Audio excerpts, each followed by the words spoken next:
Ògo ni fún Ọlọ́run lókè ọ̀run. Hallelujah. Orúkọ mi Prophet Michael Ọlọ́rundẹ Àkàndé Olódùmarè.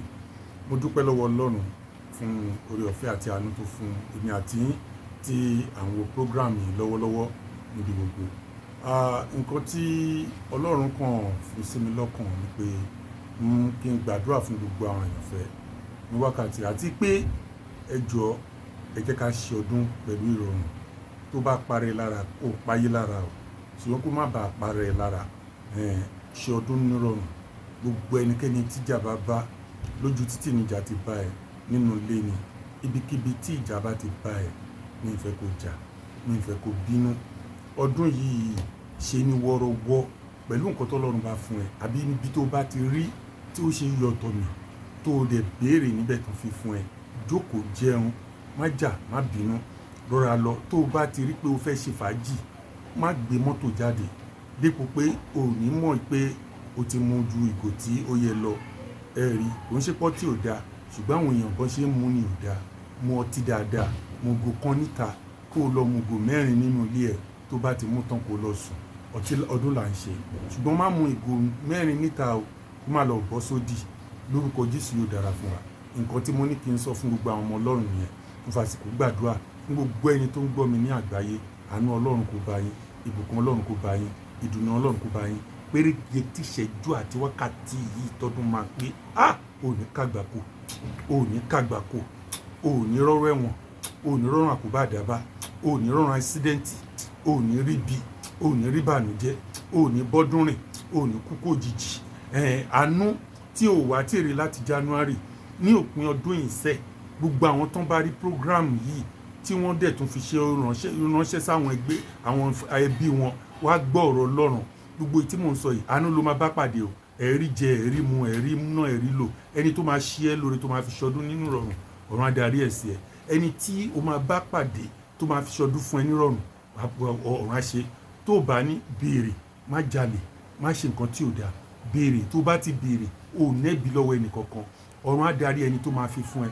Tó bá béèrè níbi kan tí wọ́n bá fún ẹ, dúpẹ́ lọ́wọ́ Ọlọ́run, tẹ̀síwájú.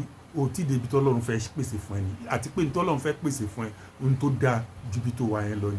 Tẹ̀síwájú kó tún sì béèrè. Tó bá béèrè ní sùúrù, kó mọ nǹkan tó máa sọ, mọ̀ pé nǹkan tó dáa ló máa rí gbà. Jọ̀ọ́ torí Ọlọ́run, má pa ara rẹ run, má pa àwọn ènìyàn bíi ti ẹrun. Jẹ́ kí àlàáfíà kó wà, kí gbogbo nǹkan kó ṣe pẹ̀lú ìrọ̀rùn, nítorí pé pẹ̀lú ìrọ̀rùn ni bàbá mi yóò fi fún yín. Ẹ ó ṣọdún yìí nírọ̀rùn. Jésù Olúwa wa. Now, ìran tí mo rí sí Alhaji Wasiu Ayinde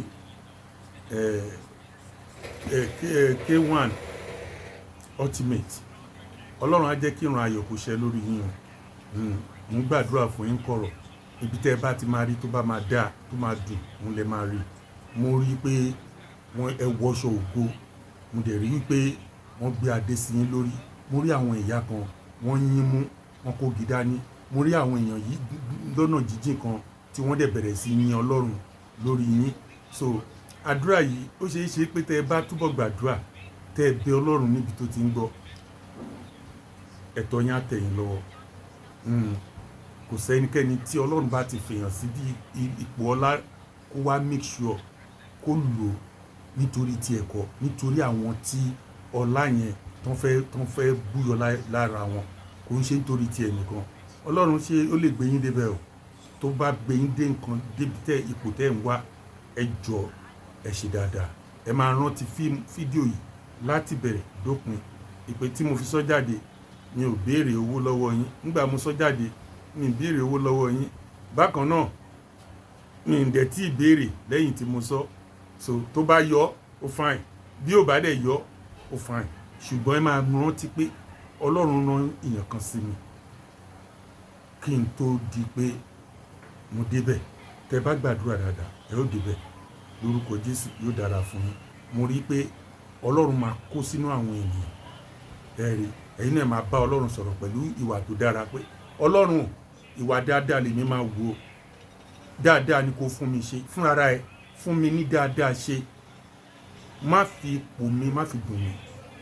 Ọlọ́run á fi ipò ayọ̀ kan lé yín lọ́wọ́ láìpẹ́. Jésù Olúwa wa. àmín. Lẹ́ẹ̀kan sí gbogbo ọmọ Nàìjíríà níbikíbi a máa ṣọdún láyọ̀. Gbogbo ẹ̀yin tẹ́ wá lé nǹkan tó dára tẹ́ lé lọ́dún 2025 tó dáa pé kó tẹ̀yìn lọ́wọ́ tó bá ti di on the 1st ó máa bẹ̀rẹ̀ sí tẹ̀yìn lọ́wọ́ lọ ni. Gbogbo ohun rere tẹ́ bá ti ń lé báyìí mo pa láṣẹ ni ó máa bẹ̀rẹ̀ sí tẹ̀yìn lọ́wọ́ lọ. Ẹ máa bẹ̀rẹ̀ sí yin Ọlọ́run, ẹ máa bẹ̀rẹ̀ sí yin Ọlọ́run. Ihun rere tẹ́ ẹ tún béèrè Ọlọ́run á tún fi fún yín dípò pé ọkàn yín á balẹ̀. Ẹ̀yin tí ẹ give testimony mo dúpẹ́ lọ́wọ́ Ọlọ́run, mo dẹ̀ dúpẹ́ lọ́wọ́ yín nítorí a lot of testimony ni mo gbà láti bẹ̀.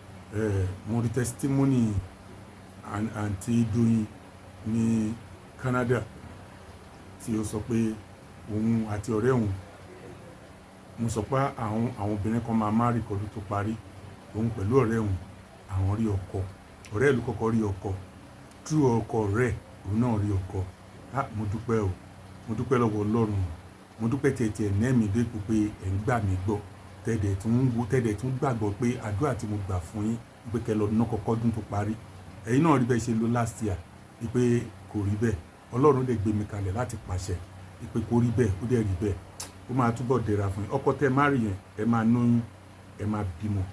Nínú ẹ̀yin méjèèjì mo fẹ́ sọ̀kan fún yín, ó ní ìdádúró kẹ́yà gbọ́, ẹ ní ìdádúró, ṣùgbọ́n mo tún wá ń pàṣẹ ní orí program pé ìdádúró yẹn kò ń ṣe ìdádúró mọ́ nítorí pé ẹ tiẹ̀ lánàá ẹ jẹ́rìí sí agbára Ọlọ́run.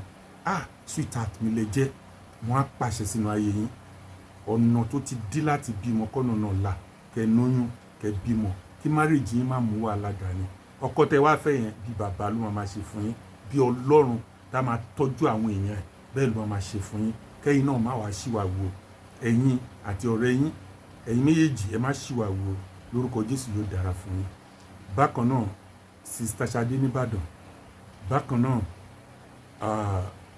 lébùté mẹ́ta, so bákan náà lájà, so gbogbo àwọn yín obìnrin yẹn lọ́lọ́run fún ní ọkọ, and then bó ṣe Ọlọ́run promise mi pé ó máa ṣe, ó dẹ̀ ṣe. Mo happy gan, mo happy. Àti ẹ̀yin ọkùnrin tẹ́ ríṣẹ́, ìwọ tó bá ti ríṣẹ́ tíṣẹ́ yẹn ò ti tẹ́ lọ́rùn, farabalẹ̀, wọ́n máa tún ẹ pè ní next year, ó máa ríṣẹ́ tó dáa, ọkùnrin dẹ̀ máa balẹ̀ lórúkọ Jésù. Bẹ́ẹ̀ ló máa rí. Mo kí gbogbo wa a kú ọdún, a kú yèdùn ní orúkọ Jésù. Ayọ̀ ni, it's love.